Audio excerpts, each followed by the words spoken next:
Greetings and salutations, fellow book readers. This is Mark, and the book I will review today is Ravelstein. Before we continue, this is personalized limited edition of Ravelstein with leather cover designed and made by me.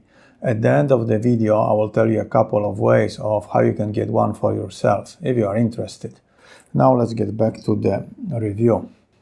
Ravelstein is Saul Bellow's last novel, published in the year 2000 when he was 85 years old and had just fathered a child, which has nothing to do with the novel, but I think it says something about Bellow as a person. Saul Bellow was born in Canada and spent most of his life in the Midwest, Chicago, but for me, in his manner and expression, there was always something very European about him. Upper-class bourgeois, his parents led a comfortable life in pre-revolution Russia and immigrated to Canada only a couple of years before his birth. And they imposed on the young Saul the memory of and maybe the desire for the good old days and the life that came with it. The retrospective was strong in me because of my parents. They were both full of the notion that they were failing. They had been prosperous cosmopolitans in St. Petersburg. My mother could never stop talking about the family dacha, her privileged life, and how all that was now gone. She was working in the kitchen, cooking, washing, mending. Seems it also included the fear of the consequences of failing, and maybe this was the driving mechanism for his accomplishments. Bellow was the intellectual of the intellectuals, but smart enough to find humor in it and further able to relay it in his writings. And I think this greatly contributed to him being one of the most awarded American writers, including 1976 Nobel for Literature. What is Ravelstein about? It is a mix of biography and autobiography, the narrator chronicling the final part of his friend's life and its relation to his own life, reflections and questions about mortality when it becomes close and present reality, also analyzing relationships, love and friendship, what does it mean in relation to the meaning of individual life, all from a perspective of wealthy, famous intellectuals. So there might be some aloofness and pretentiousness, especially in Ravelstein. It is no small matter to become rich and famous by saying exactly what you think, to say it in your own words without compromise. There seems to be some claim to originality, which is practically non-existent and impossible to prove, but not to disprove. A bit of the plot. The unnamed narrator follows the final chapter of his friend's, Abe Ravelstein's life with an idea of writing his biography. The friend is a few years younger than the narrator, but he is terminally ill. Ravelstein is staying in a Paris hotel, one floor below Michael Jackson, and he goes on an opulent shopping spree. He is a big spender, preoccupied with his image. He always lived beyond his means as a professor until he started to write books, which made him rich, and it took his living beyond his means to a higher level. Ravelstein is portrayed as an influential intellectual, at least his teachings are, in the upper political circles of America. The plot moves back and forward on the timeline, and also between the lives of Ravelstein and the narrators.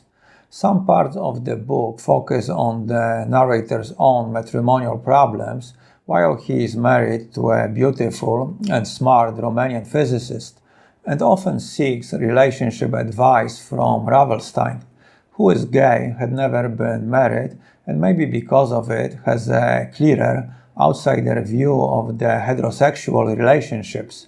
The last part depicts the narrator married to a new woman, dealing with the aftermath of Ravelstein's demise and his own close encounter with death. And that's the basic plot. What are my thoughts about Ravelstein? I read the novel because I enjoy Bellow's intellectual and sophisticated prose, and Ravelstein didn't disappoint. I wanted to see where Bellow was intellectually, emotionally, and spiritually at this late period of his life, 85, as compared to Herzog era, which he wrote in his late 40s. It came a bit as a surprise, but he was as sharp as ever in his observations and delivery, and his ruminations were enhanced by additional decades of experience and reflections. I like to watch Bellow being interviewed for his acute and at the same time entertaining observations and conclusions about life. Ravelstein is a partial biography of his real-life friend Ellen Bloom. Bloom was an accomplished academic and philosopher and published author, pretty conservative, the way he is portrayed in Ravelstein, also a closet homosexual who died of AIDS. Bloom foresaw the disaster American higher education would become and its impact on the future society. He elaborated on it in his most famous work, The Closing of the American Mind. He saw the future generations progressively becoming more ignorant and superficial, with which Bellow agreed when he said, "I admit I am hard to read and will become harder as illiteracy increases."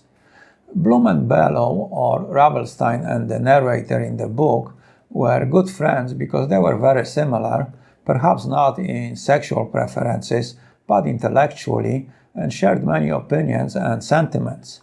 Ravelstein was attracted to Europe, the intellectual and cultural sophistication of it. He liked Paris.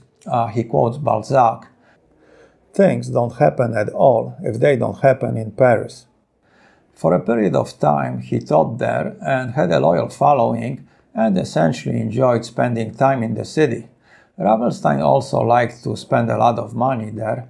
In general, he was a big spender, maybe because he became wealthy late in his life and knew his time was running out.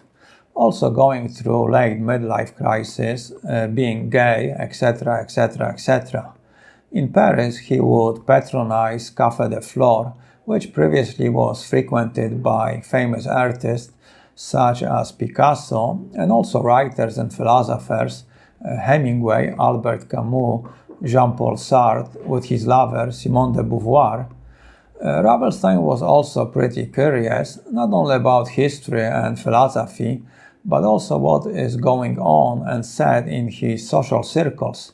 He employed a black cleaning lady who didn't do much cleaning, but worked for some of his peers and kept him informed. Other characters who are discussed and analyzed are the narrator's wives, with the input from both men, and Ravelstein is somewhat of a devil's advocate, clear and analytical, probably because he is emotionally disconnected from the plight of the heterosexual relationships.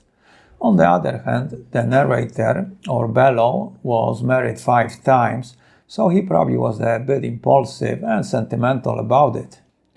The first wife in the novel is Romanian scientist Vera, who is based on Bellow's penultimate wife, Alexandra Bagdasar.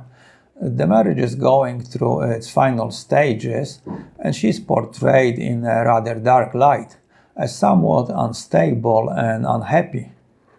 She came to tell me that her body would no longer be available.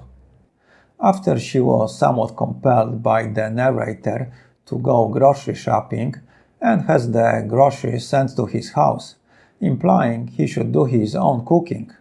And Ravelstein's response is, "You thought that if you could get her to prepare your dinners with love, she'd come to love you. So her comment on this is satirical. She sends you the groceries." Also, the wife's family is mentioned or scrutinized.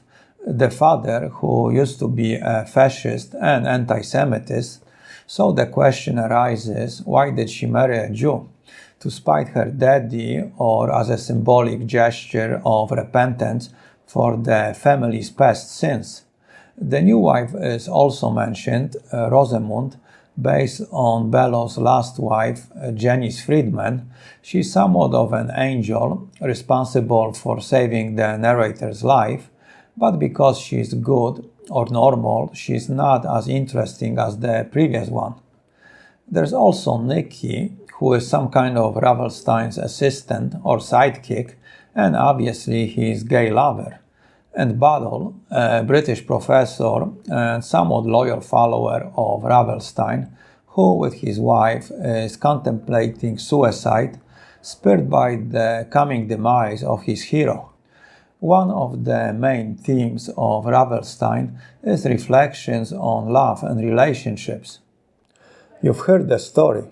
After one dance with Bellow, whom she had never met before, she left her husband. She stepped into Bellow's arms, and that was that.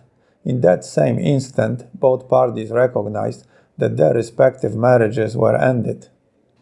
And now they were planning double suicide together, as a gesture of loyalty to their dying friend, hinting the life without some people is kind of empty and maybe even not worth living.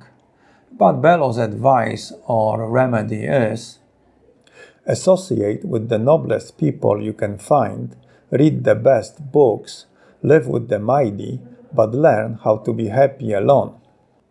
Because in the end, your friends will die, your wife will divorce you, and you will be alone.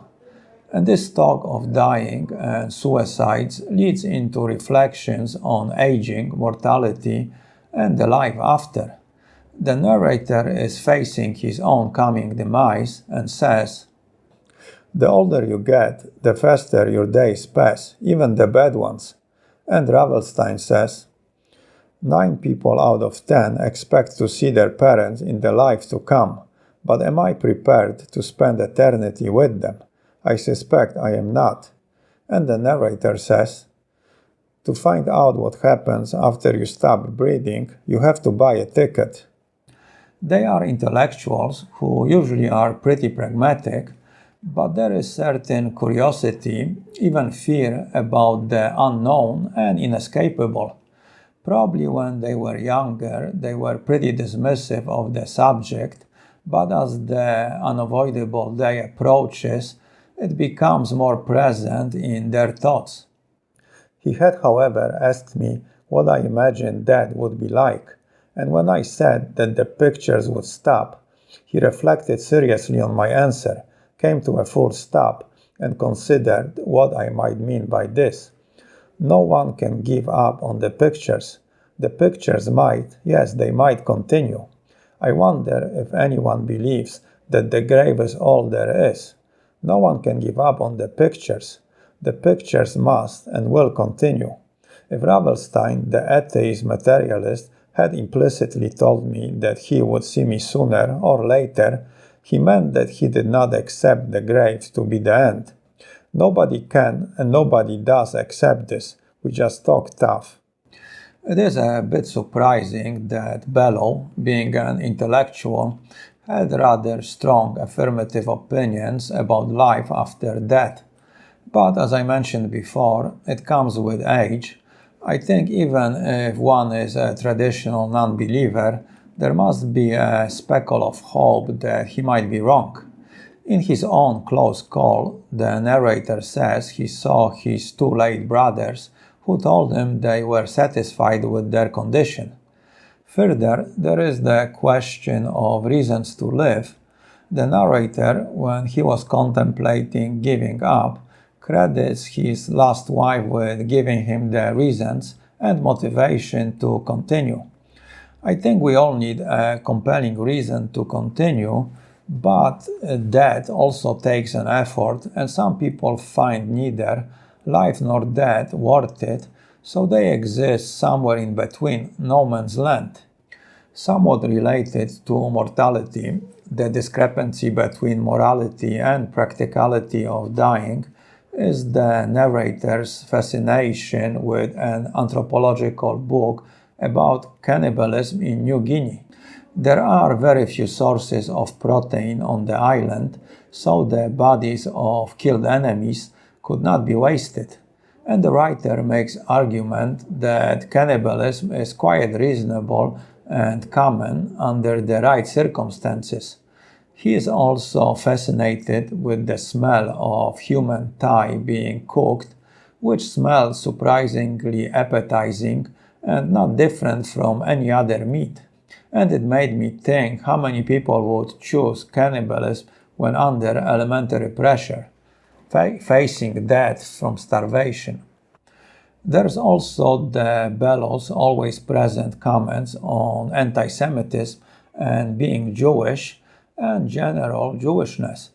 One of their Jewish friends had a heart transplant, and the organ came from a Christian boy who died in an accident. And they wonder how will it affect his existence as a Jew. To be fair, both characters are Jews, so it is no surprise they reflect on the plight of their race. In post-Seinfeld America, as a Jew, you are American and you are not. I noticed the more educated person of Jewish faith is, the more paranoid he seems, and is able to see anti-Semitism in places where nobody else would suspect it existed, which is not that unreasonable considering history. The narrator says the war made it clear that almost everybody agreed that Jews had no right to live, and the world would be improved if they disappeared.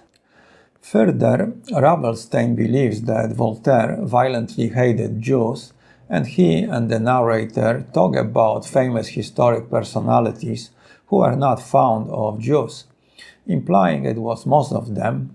They talk about Kipling, not the Jungle Book, but his opinions about Jews, and also Celine, his raging anti-Semitism, where he suggested Jews should be exterminated like bacteria, which cost him a year in prison and probably a Nobel in literature. To sum it up, Ravelstein was a good read.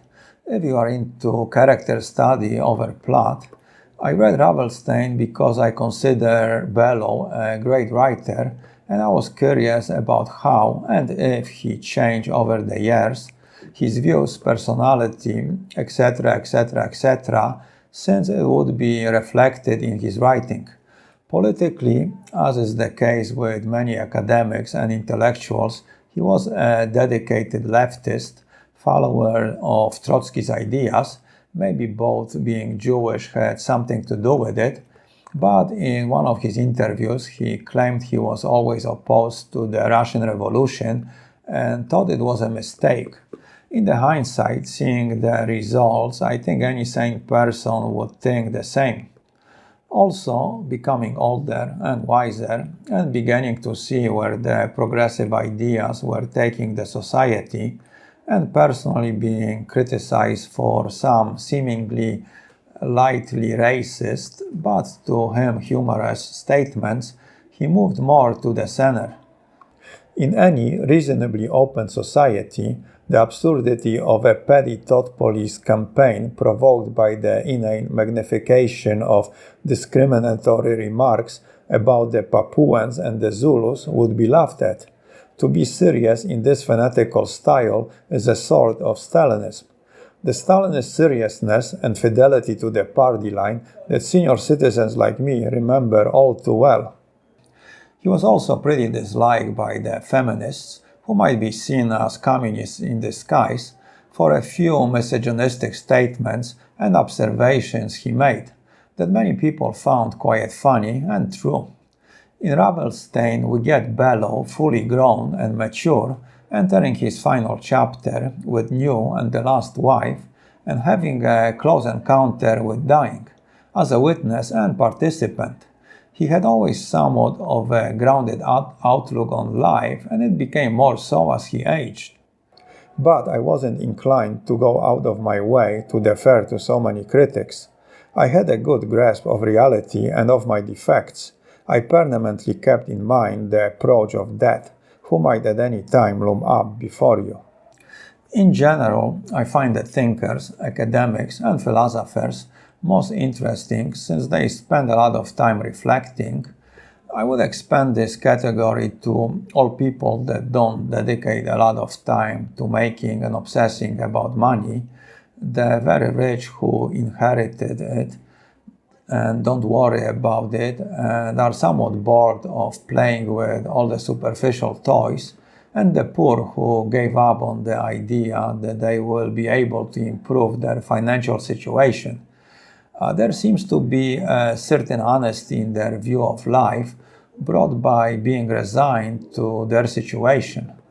Anyway, Ravelstein is a good book, but it is very dense with a lot of ideas included to be chewed on, and it will appeal to a specific reader, which, as Bellow said himself, is increasingly harder to find. Okay, let's talk about the physical book.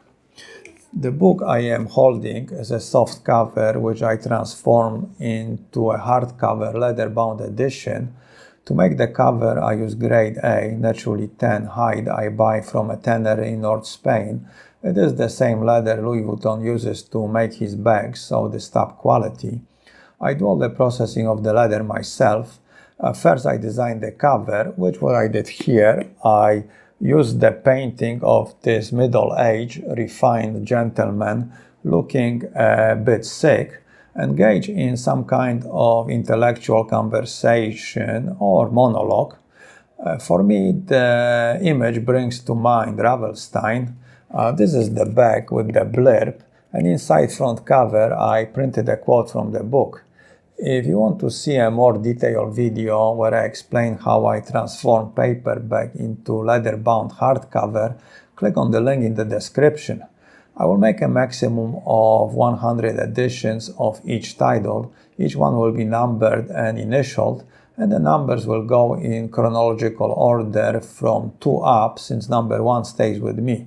The price will be around $100, so if you would like me to make one for you, you can click below on my email and send me a message. I do not guarantee I will do it, since it will depend on the time I have available, access to leather, and if I can get my hands on the copy of the book. Now, if you're not willing to spend $100 but you still want the book, what you can do is click below on the PayPal link and donate $3 or more to my channel. And for every 100 donations, I will make a lottery and draw one name, and the winner will receive the book. So, if you are cheap but feel lucky, this might be the way to do it. Also, your donations give me the extra motivation to make the book reviews, and I appreciate them very much, so thank you in advance. One more thing, when you make your donation, remember to include the title of the book you would like to win. The book itself is beautiful. Visually, it has a very nice texture, it smells great, and the more you handle it, the more beautiful it will become. And it makes a great gift for yourself or somebody who appreciates books. So, if you want one, don't snooze, or you might lose. Well, that's it, so let's end it here, and until next time, keep your ear close to the ground and read a book. Adios.